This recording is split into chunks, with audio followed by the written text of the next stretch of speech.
Hay quienes me conocen por mis leyendas urbanas. Eso lo dijo Casu el sábado 16 de mayo, sobre las 9 de la noche, frente al escenario principal del Autódromo Hermanos Rodríguez de Ciudad de México. Lo dijo con micrófono recién recuperado después de una falla técnica. Lo dijo bajo una lluvia que la había hecho empezar el show con 20 minutos de retraso. Lo dijo justo antes de cantar Dolce.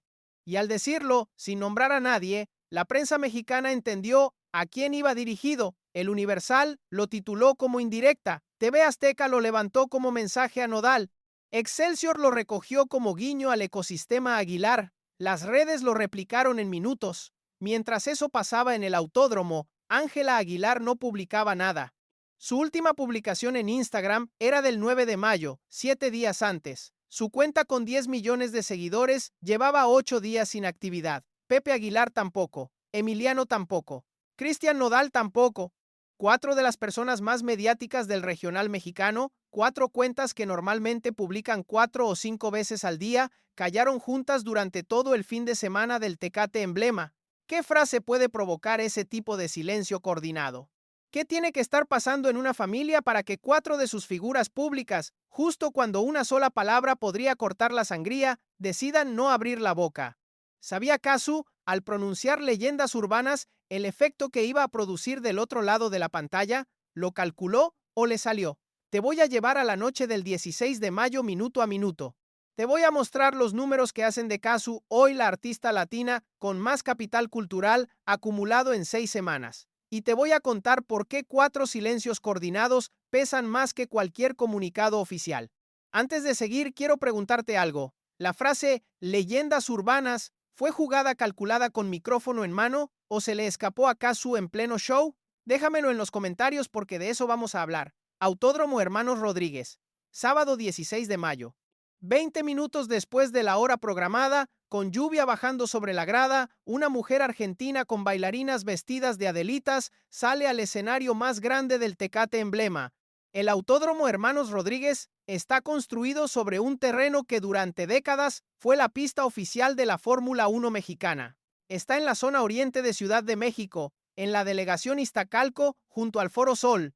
El escenario principal del Tecate Emblema se monta cada año sobre la curva peraltada llamada Foro Stone, con capacidad para alrededor de 40,000 personas frente al escenario.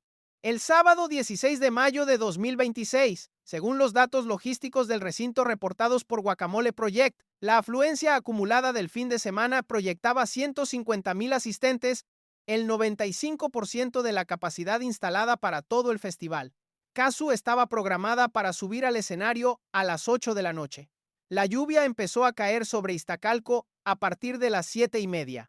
Lluvia de tarde de mayo, lluvia mexicana de temporada de calor, esa que cae fuerte durante 40 minutos y después se va. El staff de Tecate Emblema activó protocolos de seguridad eléctrica.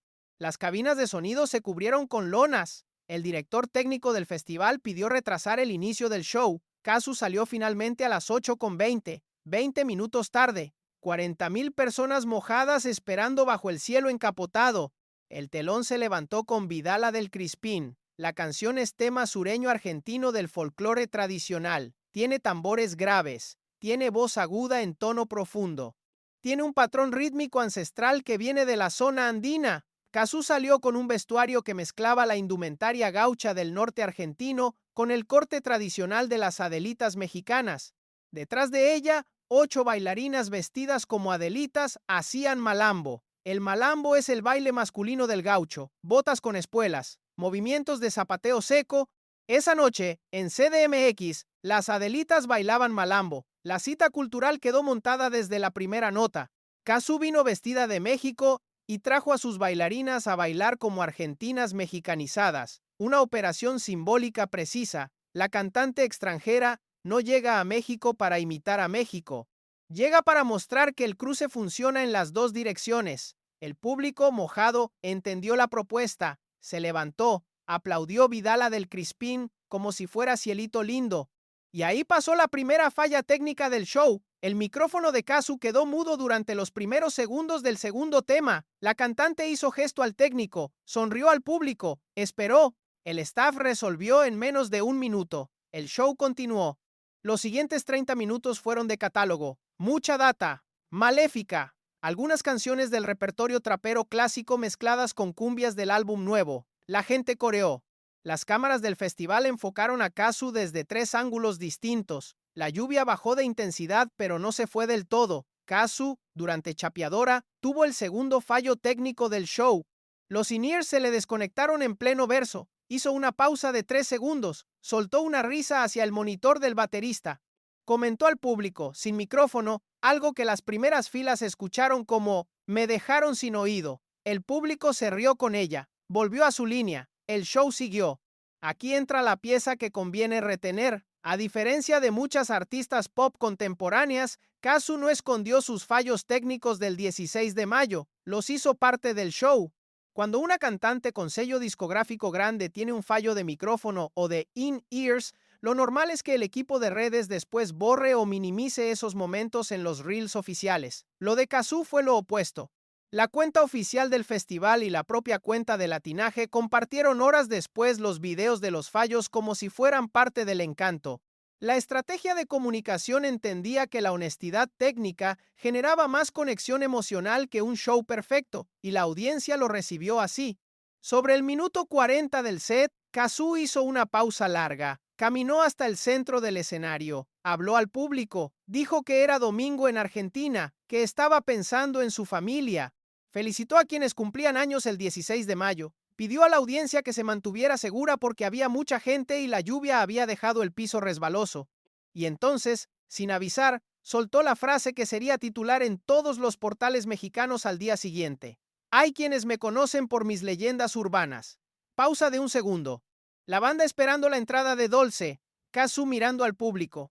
El público mojado, atento, intuyendo que algo importante estaba pasando aunque sin saber qué. Y la frase quedó suspendida en el aire del Foro Stone durante esos pocos segundos antes de que el bajo de Dolce empezara a sonar. ¿Qué son las leyendas urbanas de Kazu? La frase no especificó. La frase deliberadamente no especificó.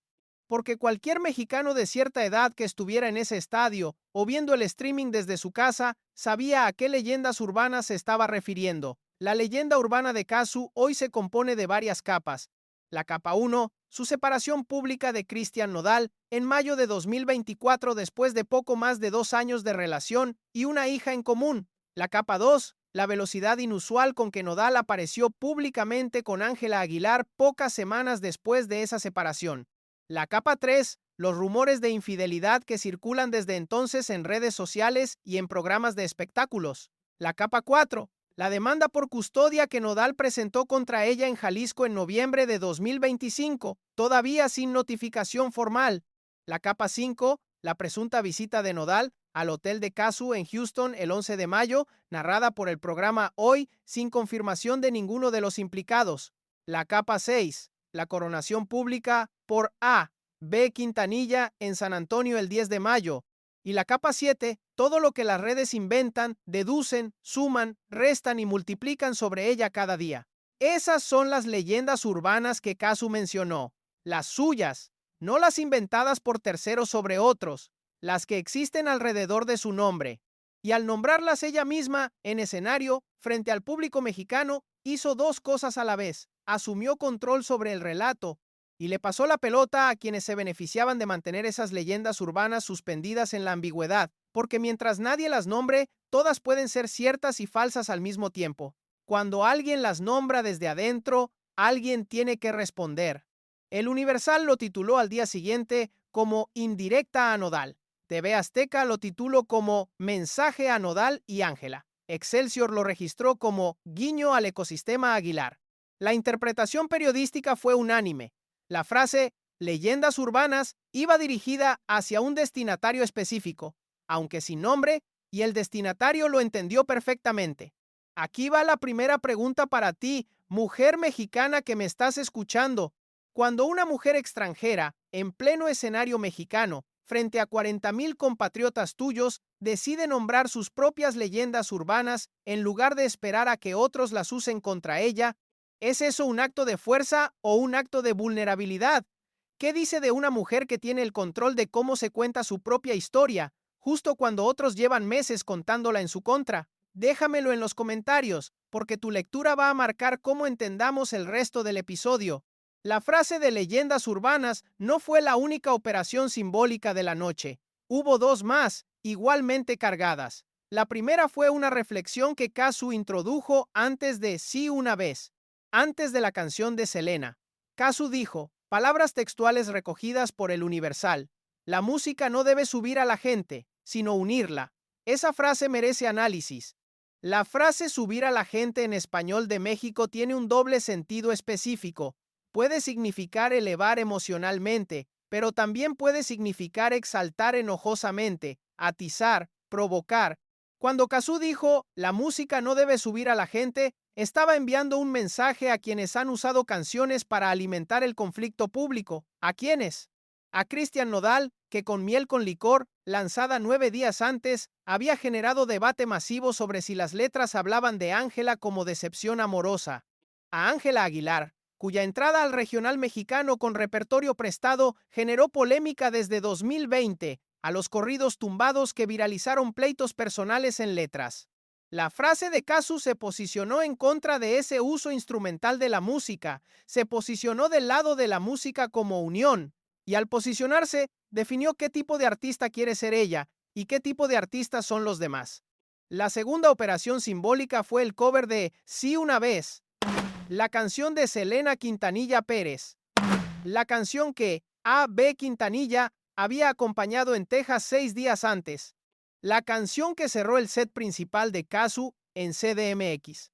Aquí hay que detenerse. En Texas, Si una vez se hizo con A.B. Quintanilla en escenario, sobre el escenario, con la corona de Selena colocada sobre la cabeza de Cazzu en CDMX. Si una vez se hizo sola, sin A.B., sin nadie de los Quintanilla. Cazzu por su cuenta, frente al público mexicano, replicando el homenaje pero sin la legitimidad presencial del hermano de Selena. La pregunta era, ¿le iba a alcanzar? La respuesta fue que sí. El público cantó Sí una vez con ella desde el primer verso. La canción de Selena cantada por una argentina en territorio mexicano sin permiso explícito de los Quintanilla esa noche funcionó. La razón es simple. A.B. ya había dado permiso público una semana antes. La Corona de San Antonio era visa cultural para cantar Si una vez donde se le diera la gana, y Cazzu cobró ese cheque en el corazón del territorio rival. Después de Si una vez vino No te deseo mal, tema final del set. 75 minutos de show con 3 operaciones simbólicas claras y 2 fallos técnicos asumidos. Cazzu cerró sobre las 9:40. El público aplaudió 8 minutos. El staff del festival apagó las luces del escenario principal. Cazzu se fue a camerinos, la banda se quedó saludando, y en menos de una hora, las redes empezaban a procesar lo que acababa de pasar. A las 11 de la noche, las primeras crónicas estaban publicadas. El Universal sacó nota a las 11:21 minutos, Excelsior a las 11:45. TV Azteca actualizó 2 veces durante la madrugada. Todos coincidieron en una lectura. Cazzu había logrado lo que ningún artista latino extranjero había logrado antes con esa precisión: convertir un festival pop mexicano en escenario de declaración pública dirigida a una familia específica del regional mexicano, sin nombrar a nadie, sin levantar la voz, solo con setlist, con frases dosificadas y con la corona de A.B. todavía simbólicamente puesta sobre la cabeza, aunque ya no estuviera ahí físicamente. A esa hora, mientras la nota se replicaba en cada portal de espectáculos, las cuentas oficiales de la familia Aguilar permanecían quietas. Ángela sin un solo story de respuesta, Pepe sin tweet, Emiliano sin publicación, Nodal sin pronunciamiento, 4 de las 5 cuentas más mediáticas del regional mexicano contemporáneo, calladas en simultáneo. La quinta, la de Annelise Aguilar Álvarez, ya estaba siendo discreta desde hacía meses por su perfil bajo habitual. El silencio era unánime, y unánime, a esa altura, ya no es accidente. Es decisión coordinada. Eso abre la pregunta que vamos a desarrollar en el siguiente bloque. ¿Por qué los Aguilar decidieron callarse en simultáneo? ¿Por qué Pepe, que durante 15 años ha tenido respuesta para cada agresión externa, esta vez prefiere el silencio? ¿Por qué Ángela, que normalmente publica historias todos los días, lleva 8 días sin tocar el teclado? Hay 3 hipótesis posibles. 1. Estrategia de bloque consensuada.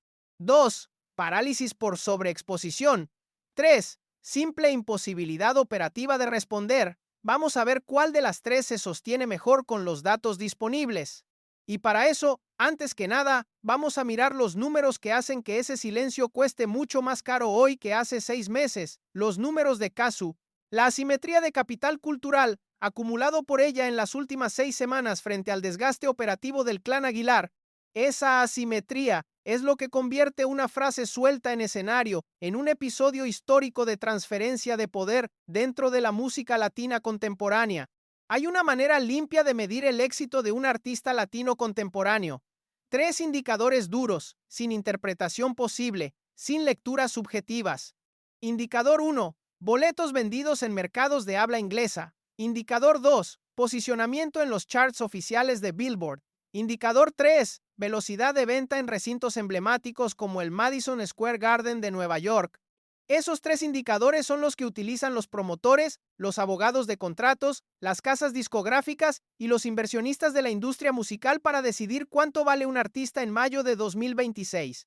No las vistas en TikTok, no los seguidores en Instagram, no los rumores de la prensa, los tres indicadores duros. Vamos a mirar los tres indicadores aplicados a Casu en este momento. Indicador 1. Boletos vendidos en Estados Unidos durante la gira Latinaje. A. B. Quintanilla, en una entrevista del 10 de mayo en San Antonio antes de la coronación, mencionó que la gira de Casu había vendido más de 60,000 boletos solo en Estados Unidos. La cifra fue confirmada por Infobae el 7 de mayo y replicada por Bolivia.com el 14 de mayo. 60,000 boletos en mercado angloamericano para una cantante argentina cuyo idioma principal es el español. Para dimensionar la cifra, 60,000 boletos es aproximadamente la mitad del aforo total que mueve una gira mediana de banda regional mexicana consagrada en territorio estadounidense en 6 meses de actividad. Casu lo logró en 6 semanas. Y lo hizo sin maquinaria de promoción del regional, sin sello discográfico mayor enfocado en Texas, sin la red de palenques y rodeos que normalmente sostiene a los artistas mexicanos en mercado hispano de Estados Unidos. Lo logró con su propia estructura, su propio equipo, su propia gira diseñada desde Buenos Aires. Indicador 2. Posicionamiento en Billboard. El álbum Latinaje, lanzado en abril de 2026, debutó en el número 4 del Top Latin Pop Albums de Billboard y en el número 48 del Top Latin Albums general. Para un artista que viene del trap argentino, sin trayectoria previa en el regional pop melódico, debutar en el top 5 del chart latino pop estadounidense es resultado excepcional. La mayoría de artistas latinos consolidados en Estados Unidos pasan años subiendo en los charts antes de alcanzar el top 5. Casu lo hizo con su segundo álbum cumbiero. Y lo hizo en abril de 2026, en pleno proceso de divorcio mediático con Nodal, durante una de las épocas con más exposición negativa de su vida. Indicador 3. Velocidad en Madison Square Garden. El Madison Square Garden es el venue insignia de Estados Unidos. Tiene capacidad de 20,000 personas, está en el centro de Manhattan, hospeda los conciertos icónicos de la industria global. Tocar en el Madison Square Garden es prestigio. Agotar el Madison Square Garden es leyenda. Casu agotó las entradas del Madison Square Garden en 24 horas. 24 horas. Eso lo confirmó Infobae el 7 de mayo. Es la velocidad de venta que solo manejan figuras como Bad Bunny, Karol G, los Jonas Brothers o Coldplay. Una argentina trapera en plena crisis pública agotó el Madison en un día. Cuando salió a escenario en Nueva York, contó a la prensa palabras textuales. ¿Cuándo hubiera imaginado decir "Buenas noches, New York"? Tres indicadores duros. 60,000 boletos en Estados Unidos, top 5 en Billboard Latin Pop, Madison agotado en 24 horas. Esos son los números de Casu el 16 de mayo de 2026 cuando sube al escenario del Tecate Emblema y pronuncia la frase de leyendas urbanas. Ahora vamos a mirar los números equivalentes del lado Aguilar en el mismo momento. Pepe Aguilar tenía anunciada en marzo de 2026 una gira estadounidense de 10 fechas. 10 fechas en distintos mercados angloamericanos durante mayo, junio y julio. Las 10 fechas se anunciaron con bombo en redes oficiales de Matching Records, sello familiar y de la propia cuenta de Pepe. Las 10 fechas se pusieron a la venta en Ticketmaster con 2 meses de anticipación. Hasta acá, operación normal. Lo que pasó después no es normal. De las 10 fechas anunciadas, Hoy 17 de mayo de 2026, sobrevive solo una. El 12 de julio en el Wolf Trap Filene Center de Viena, Virginia. Las otras 9 fechas aparecen en Ticketmaster con el estatus de evento cancelado, sin comunicado oficial de Machin Records. Sin explicación en las redes de Pepe Aguilar, sin justificación pública por parte de los promotores. Las 9 fechas simplemente desaparecieron del calendario entre marzo y mayo. La fecha del 2 de mayo en el Mohegan Sun Arena de Connecticut se canceló. La del 9 de mayo se canceló. La del 6, 7, 12 y 13 de junio se cancelaron. Otras más se cancelaron. El patrón es uniforme. Promotor cancela, Ticketmaster actualiza, redes familiares no informan. La razón pública por la que se cancelan fechas masivas de gira es siempre una de 3. Razón 1. Bajas ventas. Cuando un promotor evalúa que el aforo proyectado no va a llegar al mínimo de rentabilidad, cancela. Razón 2. Problemas operativos del artista. Salud, accidente, conflicto contractual. Razón 3. Conflicto reputacional. Cuando el artista pasa por una crisis pública que el promotor lee como riesgo, cancela. En el caso de Pepe Aguilar, no ha habido anuncio público de problemas de salud, no ha habido conflicto contractual conocido. Eso deja las otras 2 opciones sobre la mesa. Bajas ventas, riesgo reputacional o las 2 combinadas. Aquí entra la pieza clave. La asimetría no es solo numérica, es estructural. Cazzu acumuló capital cultural a lo largo de 6 semanas mientras Pepe Aguilar perdía capital cultural en paralelo durante el mismo periodo. La gráfica imaginaria, si se pudiera dibujar, sería de 2 líneas cruzándose. La línea ascendente de Cazzu subiendo hacia los 60,000 boletos, el Madison, el top 5 de Billboard. La línea descendente de Pepe Aguilar bajando hacia el Wolf Trap como única fecha viva. Esas 2 líneas se cruzaron en algún momento de las últimas 2 semanas. Y el cruce es exactamente lo que la frase de leyendas urbanas del 16 de mayo viene a marcar simbólicamente. Cuando un artista de la industria sube al escenario más grande de su país anfitrión y dice, hay quienes me conocen por mis leyendas urbanas, no es solo una frase, es una declaración de propiedad cultural. Cazzu está diciéndole al público mexicano, en territorio mexicano, frente a 40,000 mexicanos, que ella ya es parte del paisaje musical mexicano. Las leyendas urbanas no se construyen sobre artistas extranjeros desconocidos, se construyen sobre figuras que el público local siente como propias. Selena tenía leyendas urbanas. Juan Gabriel tenía leyendas urbanas. Vicente Fernández tenía leyendas urbanas. Las leyendas urbanas son la prueba mexicana de la pertenencia cultural. Cazzu se está auto-otorgando esa pertenencia, y nadie del público mexicano esa noche le discute la pertenencia. Mientras eso pasa en Iztacalco, las cuentas de la familia Aguilar siguen quietas. Conviene examinarlas una por una para entender la magnitud del silencio. La cuenta oficial de Ángela Aguilar. 10 millones de seguidores. 90 publicaciones totales en el historial. Último post del 9 de mayo. 8 días sin actividad al cierre del 17 de mayo. Es la cuenta más activa históricamente de la familia. Publica habitualmente 4 a 6 stories al día. Posts de feed, 2 a 3 veces por semana, reels promocionales, 1 vez por semana. La quietud absoluta de 8 días no tiene precedente reciente. La última vez que Ángela permaneció 7 o más días sin publicar fue el periodo inmediatamente posterior a su matrimonio con Cristian Nodal en julio de 2024, durante la luna de miel. Esta vez no hay luna de miel. Esta vez hay silencio en pleno fin de semana de tendencia hostil. La cuenta oficial de Pepe Aguilar. Su última publicación pública del fin de semana fue un post de Facebook del 17 de mayo conmemorando el natalicio de su padre Antonio Aguilar. Una imagen del charro grande. Un texto breve sobre la herencia. Ninguna alusión al conflicto con su hijo Emiliano. Ninguna respuesta a Cazzu. Ninguna defensa pública de Ángela. Pepe Aguilar utilizó el natalicio de su padre como refugio narrativo. Recurrir a la figura de Antonio Aguilar para llenar el espacio que normalmente llenaría con declaraciones sobre el presente. Es la maniobra del patriarca que no encuentra cómo responder al presente y decide hablar del pasado. La cuenta oficial de Emiliano Aguilar. Después de la bomba del martes 12 de mayo con la frase «Mis hermanos me valen madre», silencio absoluto durante el resto de la semana. Sin nuevas declaraciones, sin reposts, sin amplificación propia del trending de su frase. Emiliano soltó la frase y se retiró. Dejó que las redes hicieran el trabajo. La estrategia de comunicación es de cirujano que opera y se va. La cuenta oficial de Cristian Nodal. Sin pronunciamiento sobre el homenaje a Selena, sin reacción a la coronación de AB. Quintanilla del 10 de mayo, sin respuesta al mensaje del Día de las Madres de Cazzu del 10 de mayo. La última jugada pública activa de Nodal fue el lanzamiento de Miel con Licor el 7 de mayo, hace exactamente 10 días, 10 días sin movimiento público nuevo.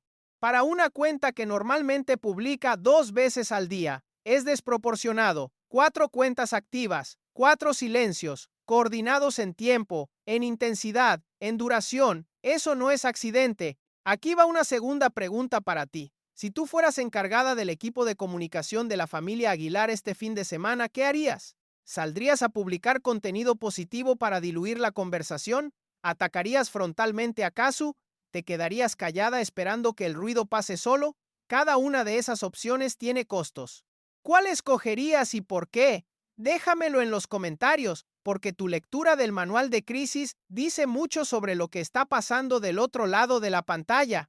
Vamos a sumar al cuadro un elemento que conviene retener. La industria musical mexicana sigue las cifras de Billboard y las ventas en Estados Unidos como referencia jerárquica. No es nostalgia, no es esnobismo, es matemática de mercado. Un artista que vende 60,000 boletos en Estados Unidos tiene acceso a circuitos que un artista que cancela fechas no tiene.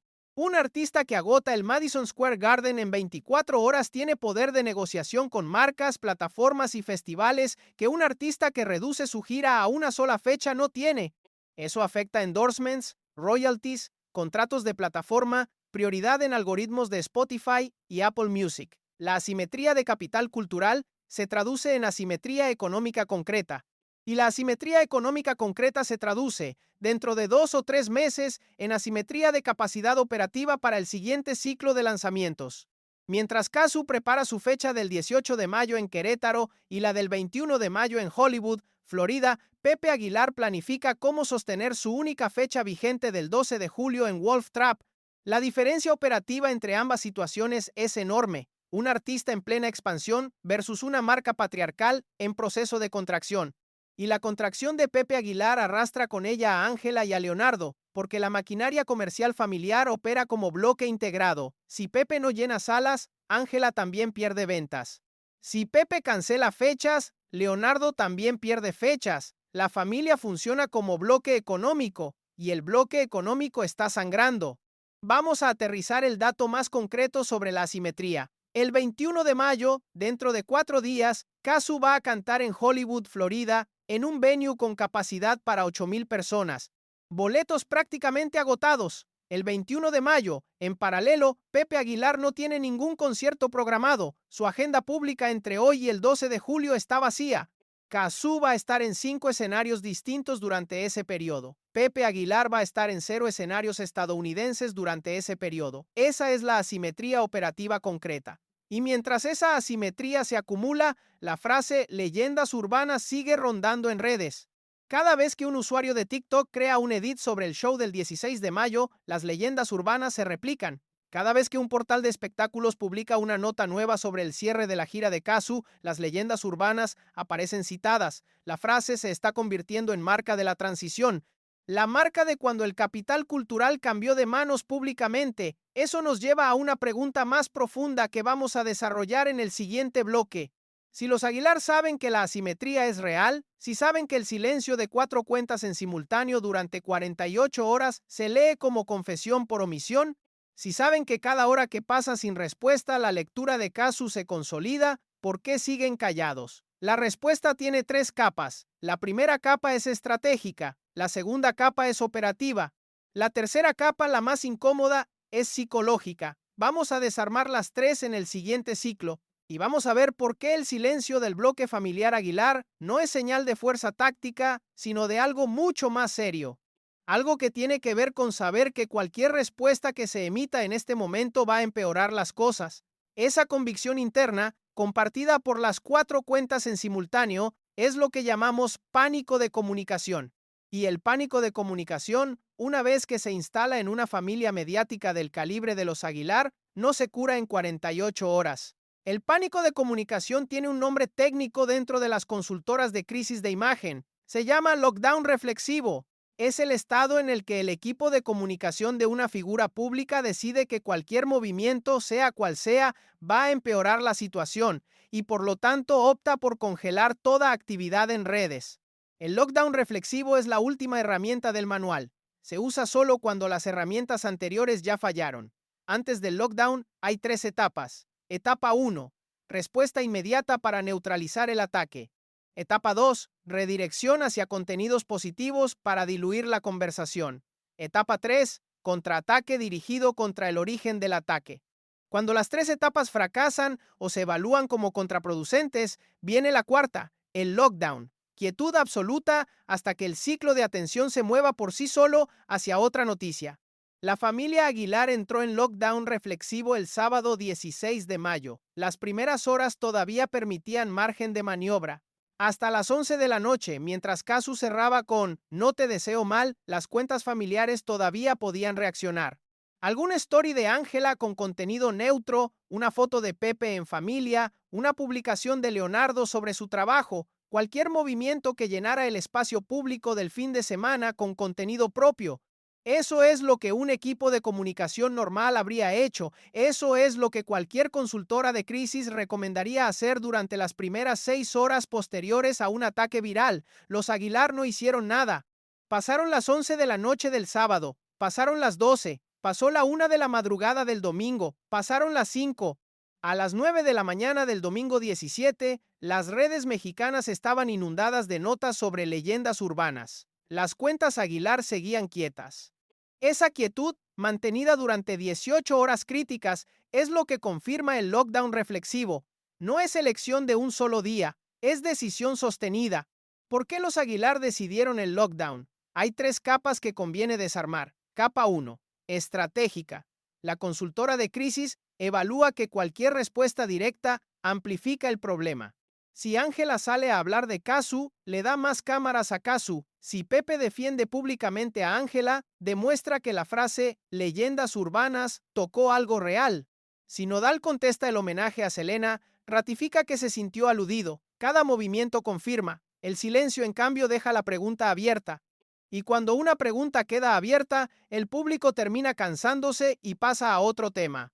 Esa es la lectura estratégica.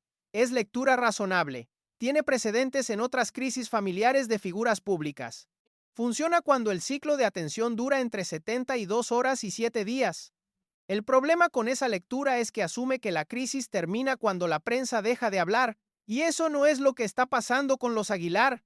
Lo que está pasando con los Aguilar es que cada uno de los frentes abiertos, Casu, Selena, Emiliano, Nodal, las cancelaciones de gira, tiene su propio ciclo de atención y los ciclos se solapan en lugar de cancelarse. Mientras la frase "leyendas urbanas" todavía rueda en TikTok, la frase "mis hermanos me valen madre" de Emiliano sigue circulando.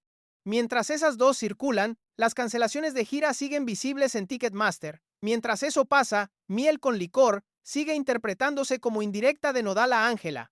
5 ciclos simultáneos, cada uno alimentando al siguiente. El silencio no apaga 5 ciclos, el silencio apaga uno. Esa es la falla de la estrategia. Capa 2. Operativa. Aquí entra el dato que conviene retener. El equipo de comunicación de la familia Aguilar no es enorme. Pepe Aguilar maneja su gabinete propio con 2 o 3 asesores principales.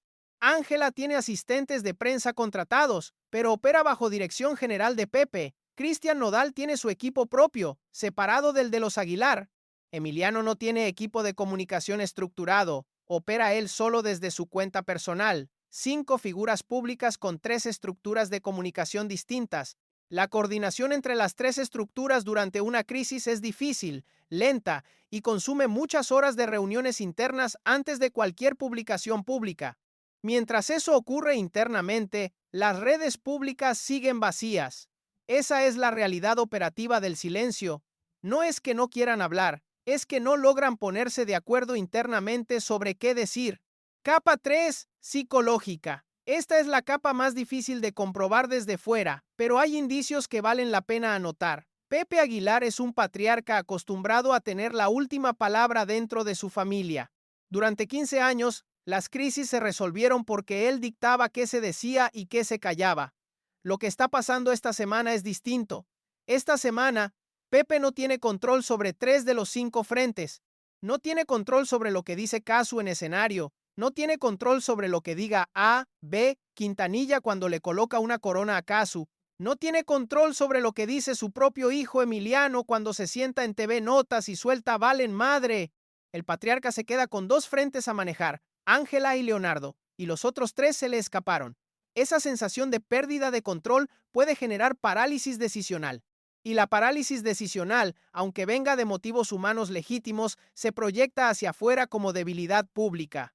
Vamos a sumar a este análisis un detalle que conviene retener. El post de Pepe Aguilar del 17 de mayo conmemorando el natalicio de su padre Antonio Aguilar no es accidente, es elección. Cuando un comunicador necesita publicar algo durante una crisis, pero sabe que cualquier tema directo va a empeorar la situación, recurre a temas evergreen, aniversarios de figuras fallecidas, recuerdos familiares, citas inspiradoras. Esos contenidos llenan el espacio sin abrir nuevos frentes. El post sobre Antonio Aguilar cumple esa función. Pepe necesitaba publicar algo, porque 8 días sin actividad propia ya era demasiado, y eligió el único tema que no genera lectura adicional, el natalicio del padre, tema sagrado, tema intocable, tema sobre el cual nadie puede atacar, pero precisamente porque es intocable, también es vacío. No defiende a Ángela, no responde a Emiliano, no replica a Casu, solo llena espacio sin generar carga. Y esa elección de llenar espacio sin generar carga, repetida durante 2 días consecutivos en 4 cuentas distintas, es lo que conforma el patrón de lockdown reflexivo, patrón coordinado, patrón consciente, patrón calculado dentro de los márgenes operativos limitados del equipo. Aquí va la tercera pregunta del episodio. Si tú estuvieras en el lugar de Ángela Aguilar este domingo 17 de mayo, sabiendo que cada hora de silencio pesa más, sabiendo que tu marido tampoco responde, sabiendo que tu padre se refugió en el natalicio del abuelo, sabiendo que tu hermano mayor lleva una semana hablando mal de ti en cámaras, ¿qué harías mañana lunes 18 de mayo a primera hora? ¿Saldrías a publicar algo nuevo? ¿Te seguirías callando? ¿Pedirías ayuda externa? Piénsalo, porque la respuesta dice algo sobre cómo se gestiona una crisis de imagen cuando la crisis ya cruzó el umbral del silencio razonable y entra al territorio del silencio sospechoso. El silencio razonable son las primeras 24 horas. Es lo que cualquier consultor recomienda. Esperar. No reaccionar caliente.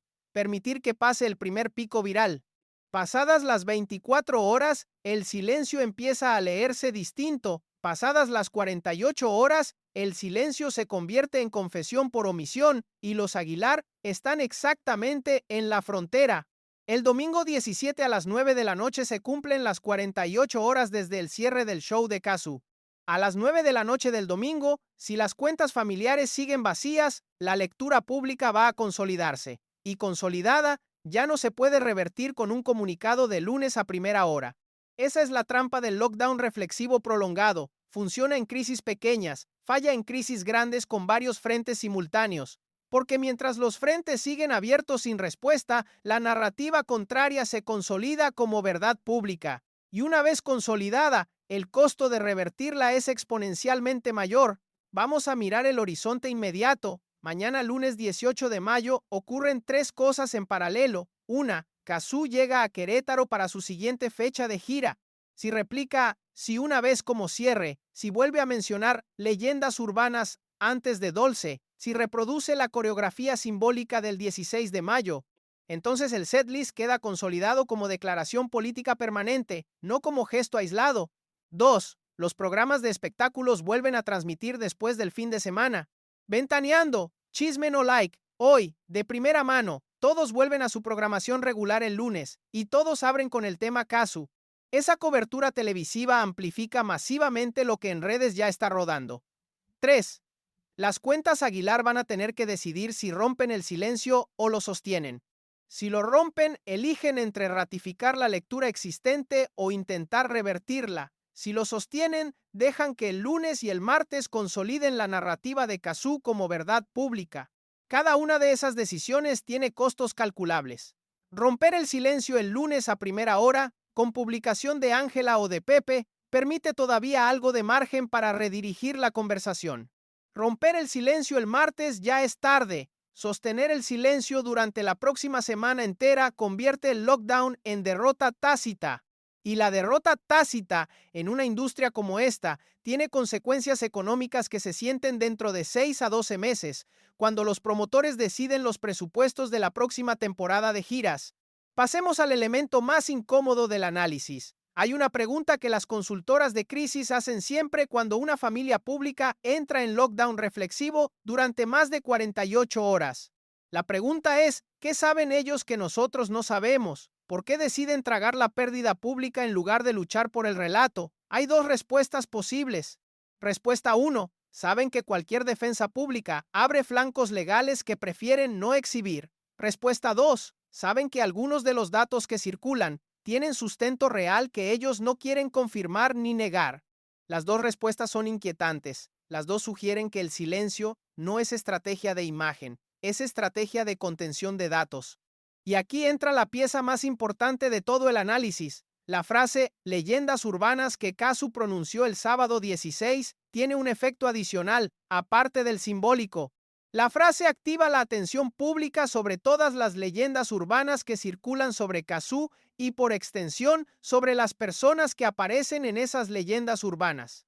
Cuando Casu nombra las leyendas, el público va a buscar cuáles son las leyendas, y cuando el público va a buscar, se encuentra con la lista completa: demanda en Jalisco, custodia de Inti, presunta visita al hotel de Houston, coronación de AB, Quintanilla, mensaje del Día de las Madres, indirectas en miel con licor. El paquete completo se reactiva por el simple gesto de Casu de nombrarlas en escenario. Esa reactivación es la consecuencia operativa del silencio Aguilar. Mientras ellos no respondan, las leyendas urbanas siguen vivas y se siguen difundiendo. Cada hora de silencio le añade combustible al paquete.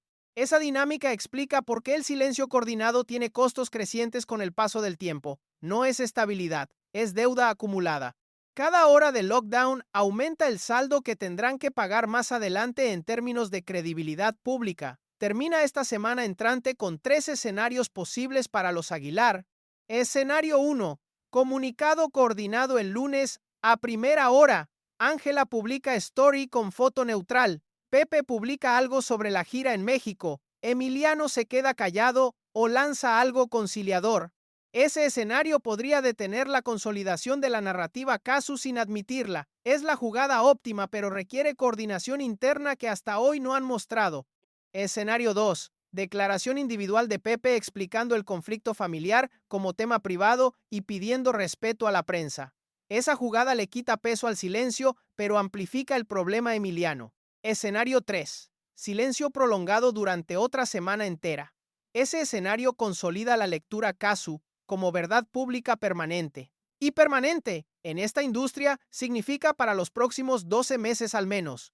Hay un detalle final que conviene retener antes de cerrar. El próximo evento público obligatorio donde Ángela Aguilar tiene que aparecer es el Palenque de la Feria de San Marcos en Aguascalientes, el 24 de mayo, una semana exacta a partir de hoy.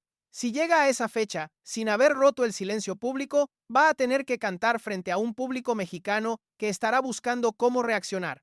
Va a tener que cantar después de una semana entera de leyendas urbanas rebotando por las redes. Va a tener que cantar con la corona de A, B, Quintanilla todavía simbólicamente puesta sobre la cabeza de Casu en el imaginario colectivo. El Palenque de San Marcos va a ser el primer test público de cómo le pasa factura el silencio.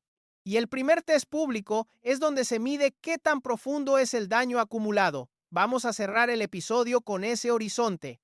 El Palenque de San Marcos del 24 de mayo, una semana exacta a partir de hoy, como termómetro real del daño que provocó la frase leyendas urbanas del 16 de mayo. Y como punto donde se va a decidir, con sonido en escenario, si los Aguilar logran recuperar control narrativo o si la lectura Casu se consolida como nueva verdad pública. Volvamos al Autódromo Hermanos Rodríguez. Volvamos al sábado 16 a las 9:20 de la noche. La lluvia ya no caía. El piso del Foro Stone todavía mojado. 40,000 personas alzadas frente al escenario principal. Casu acaba de cerrar con No te deseo mal. el staff baja las luces. Las cámaras del festival enfocan el escenario vacío durante 15 segundos antes del corte. Y en esos 15 segundos, en algún departamento de Polanco, o de Las Lomas, o de Bosques de las Lomas, alguien apaga el televisor. ¿Quién apagó el televisor exactamente? No lo sabemos. Lo que sabemos es que durante las 48 horas siguientes, 4 cuentas de Instagram de 4 figuras públicas mexicanas no publicaron nada, no publicaron defensa, no publicaron contraataque, no publicaron contenido distractor. Eligieron el silencio, y eligieron mantener ese silencio cuando dejó de ser estratégico y empezó a ser sospechoso. Hay frases que se quedan flotando en el aire de los estadios, frases que cargan más de lo que parece cuando se pronuncian, frases que se dicen una sola vez, en un solo escenario, durante un solo show, y se siguen escuchando durante meses. Hay quienes me conocen por mis leyendas urbanas. Esa frase del 16 de mayo va a quedar archivada como punto de inflexión en una de las novelas mediáticas más seguidas de la cultura latina contemporánea. El punto donde la mujer en posición de víctima decidió tomar el control del relato, el punto donde ya no fue Cristian Nodal el que armó la canción, ni Ángela Aguilar la que protagonizó la portada, ni Javier Seriani el que detonó la primicia. Fue Cazzu, en escenario propio, en territorio rival, con micrófono en mano, decidiendo qué leyenda urbana suya iba a circular a partir de ese momento. Mañana lunes va a ser día de definiciones, va a ser día de Querétaro para Cazzu, va a ser día de programas de espectáculos, volviendo a la programación habitual, va a ser día en que las cuentas Aguilar van a tener que decidir si cruzan la frontera del silencio razonable o se quedan del otro lado en el territorio del silencio sospechoso. Pepe va a tener que decidir si la herencia de Antonio Aguilar le alcanza para seguir refugiándose o si tiene que volver al presente. Ángela va a tener que decidir si abre Instagram. Emiliano va a tener que decidir si suelta otra bomba o sostiene la estrategia del cirujano que se va. Nodal va a tener que decidir si reaparece en sus redes o continúa con el lockdown. Y dentro de una semana exacta, el sábado 24, viene el Palenque de Aguascalientes. Ángela Aguilar va a tener que cantar frente a un público mexicano que va a llegar al Palenque con la frase "leyendas urbanas" todavía sonando en la cabeza. Va a cantar con la corona de A. B. Quintanilla todavía simbólicamente puesta sobre la cabeza de Cazzu en el imaginario público. Va a cantar después de 12 días de silencio acumulado. Y va a tener que decidir cómo abre su set, porque esa primera canción del Palenque de San Marcos va a ser leída en clave de respuesta, le guste a ella o no. Yo me quedo con una pregunta para ti, mujer, que has llegado hasta acá. ¿Es posible que 4 silencios coordinados durante 48 horas no sean lockdown ni estrategia, sino el primer indicio de algo más grande que todavía no termina de salir a la luz? ¿Estamos viendo el final de un capítulo o el inicio de uno nuevo? Mañana lunes lo vamos a empezar a saber. Hay otra historia esperando. Una historia que tiene que ver con el Palenque de Aguascalientes del sábado 24 y con lo que decida hacer Ángela Aguilar en sus primeros 3 minutos sobre escenario. Esa cobertura la dejamos para otro día. Por hoy, las palabras leyendas urbanas pronunciadas en el autódromo ya bastaron.